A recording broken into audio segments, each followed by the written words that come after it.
Back in 2020, I made a video on my other channel, Degenerate J, about Final Fantasy VII Remake and why it was my game of the year for that year.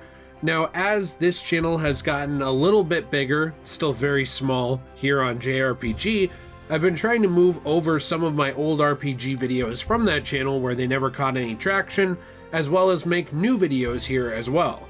This is an older video from 2020 that I did still want to share, because I don't really want it to be just kind of buried, lost, and never really seen, but also aspects of it, including my voice, might not sound exactly like they do now. That said, I do hope you enjoyed the video.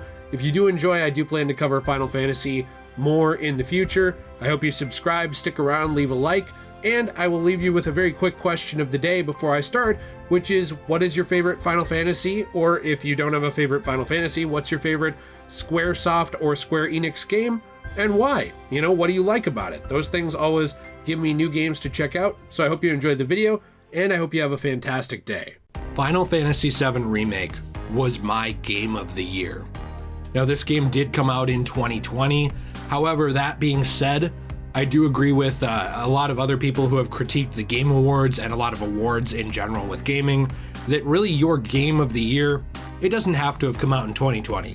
So in the comments down below, I'm interested to hear what was your game of the year this year. It could be Pokemon Fire Red, it could be Tetris from the 90s, or it could be something that came out this year. I'm very interested to hear that in the comments down below. And if you enjoy the video, be sure to subscribe for more content. I appreciate you very much for doing so. Final Fantasy VII Remake is one of the most heartfelt video game experiences I have ever had. And yes, I'm going to fanboy a little bit here. Now, I'm not just talking nostalgia. While I did play the original Final Fantasy VII several times through, and I do love it, I didn't play it when I was a little kid or anything like that. I'm now in my mid-20s. I played it when I was in about 10th grade for the first time, so I wasn't super young. I wouldn't say I grew up with the original game, but I encountered it in high school, played it, loved the characters, and I loved the world of Final Fantasy VII. But beyond that, I always wondered, how could a game like that be remade? How could they go back and make Final Fantasy VII Remake and make it an actual worthy successor to the original? And how would I love it so much to call it my game of the year? Final Fantasy VII Remake does one of the best jobs I have ever seen with humanizing characters, with making characters never seem like caricatures. I know there's the whole meme about how Barrett talks. Yes, that's about it. But it's very respectful to everybody it handles, and everyone that you are told or shown that has emotional connections to other characters, to the city of Midgar, to anything, you can buy it. You believe it. Cloud is not just an emo anime throwaway character that's just very generic. While he is this very downtrodden character, for sure, he actually has a lot of depth to him as well. And that's something that you find throughout the course of the whole story, is that everybody has a lot of depth to them, and you end up liking really everyone. Now, the original Final Fantasy VII did have some side characters that you never got too attached to, for the most part, because you only met them a few times, such as Jessie, Wedge, and Biggs. But this game actually fleshes those characters out completely. It lets you see who they really are, and Jessie especially is a standout character in this game. I really wished, actually, because this game does change some things from the original in the story, I actually found myself really wishing that she was a main party member that actually went along with you throughout the game. I was really disappointed that she remained a side character. I was actually hoping they'd change that, because they made me really love her that much and enjoy her company in the game. And this isn't something I find myself saying very often.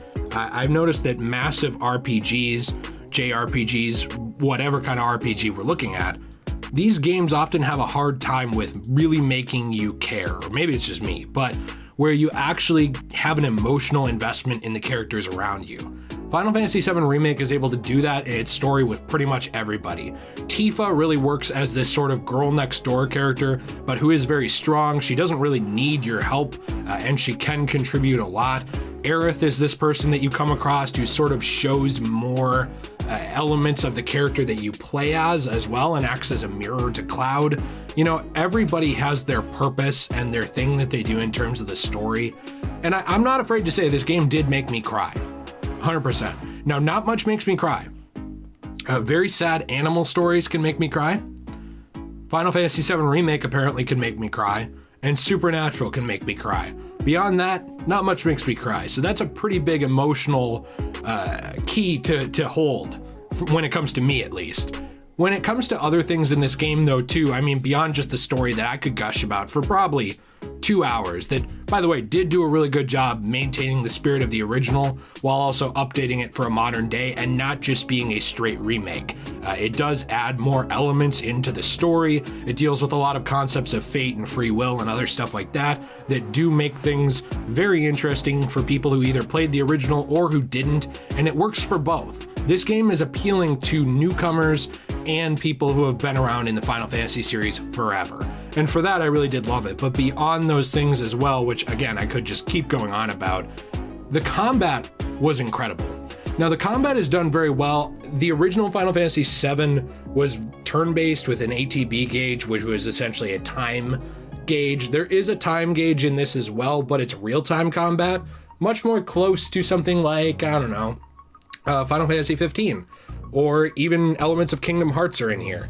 Now, I love the modernization of the combat. Yes, I love turn-based combat, and I will always be a sucker for the original, but I think this game actually showed what Final Fantasy 13 and some other games before it wanted to be, which was this engaging experience where you get into a battle and you feel every swing, you make active choices on what you want to do, and it did use a weakness exploit system very well. So for example, when I say this, there are some bosses that are very, very resistant to attacks, but when you figure out what they are weak against, you're able to stand up to them much more in battle.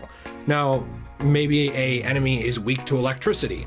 If you don't actually mess around with those things though, and mess around with different builds where, like, say you have lightning spells equipped instead of fire, if you don't mess around with that stuff and you just try to brute force everything, you're gonna have a bit of a rough time in this game. The game makes you think, even in combat, and if you fail, it's pretty much your fault. What did you do wrong? How'd you not figure out how to beat the enemy? It feels challenging but not unfair. Now, there are so many more elements, again, too, with the combat that I can definitely break down in depth. If you want to see more of that, I did do a full in-depth review of Final Fantasy VII Remake, which is up on my channel. I will include that in the description and also in the end page, or end screen of this video with a link.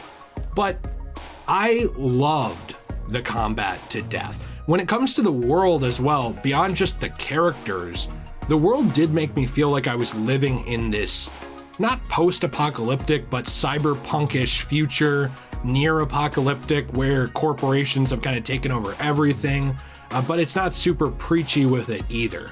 You have a lot of stuff in this story about the balance between nature and mankind and progress and destroying the planet with progress, and at what point you draw the line. There were a lot of good questions asked, but I never felt like I was sat down in a chair and preached at for hours either. This story was able to be in depth and ask questions and sometimes even provide answers without making me feel annoyed or like I was in a church service having to listen to someone tell me something, you know what I mean?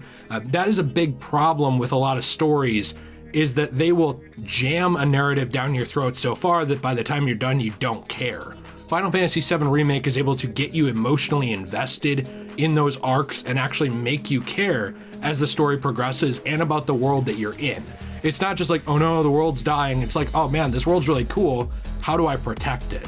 And the whole thing too is really that Midgar, the city that you spend pretty much this entire game in the original, you were only there for a handful of hours and then you left and you went on your merry way. Now we know that Final Fantasy VII Remake is part one of a greater story. There is going to be a whole series of these games in this franchise, but this game was able to expand Midgar. I saw some complaints of it being too much busy work and stuff, but I really did feel like I was actually there connecting with characters and having an amazing time. For me, it worked incredibly. Now, I could definitely get into as well the soundtrack. The soundtrack is incredible. It's modernizations of an original, but there is some new stuff here as well, and it really does fit the tone of combat, of story. It emotionally enhances story beats, while also working as foreboding and foreshadowing, which, not to be credentialist, but As someone who did go into this with an actual English degree, that's something I noticed a lot in this story, is that there is tons of foreshadowing that works either for newcomers or people who have been in the series again for a long time. You will hear characters say things that you think, oh, in the original that actually meant something, maybe this will go somewhere later, and sometimes things are turned on their head, sometimes they aren't, and the fact that they're able to make it work for everyone is incredible. I love this game. I don't think I can really say anything more about it that really encapsulates how I feel about it completely. It is just such a mind-blowing experience for me in 2020. It's something I will not forget my first experience through, and I definitely want to play through several more times in my life, for sure, that I recommend to you if you haven't played it.